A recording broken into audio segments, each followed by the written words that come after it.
Hoki mai Anna, welcome back. There are serious concerns for the food supply in New Zealand and whether prices will rise.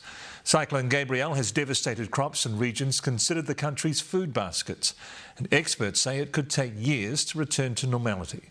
Ashley Yates has the story. Drone vision provides a sour taste of the devastation facing our food producers in the wake of Cyclone Gabrielle. This dairy farm in the Coromandel is covered in slash and silt from severe flooding. Well, I'd say probably 80% of the farm was underwater at its peak.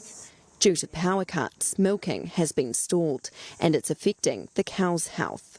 The longer they go, the worse it gets. The cows start getting infections, and we just went through the herd this morning. We already have 15 mastitis cows overnight. This paddock took the brunt of the cyclone, replacing pasture with sand due to flooding, leaving cows with no feed. At a neighbouring kiwi fruit orchard, owner Andrew Hill says silt and debris from the floods covers about 7 hectares. The main concern is vine death. If we leave all this silt around the vines, they suffocate from lack of oxygen. And the impact of Cyclone Gabrielle has been felt across the country. Rural communities in the Wairarapa fear thousands of animals have died in the flooding.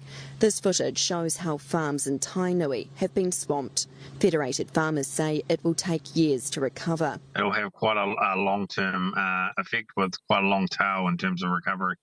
About 95% of New Zealand's kumaras are grown in Kaipara, north of Auckland, but the flooding has ruined crops.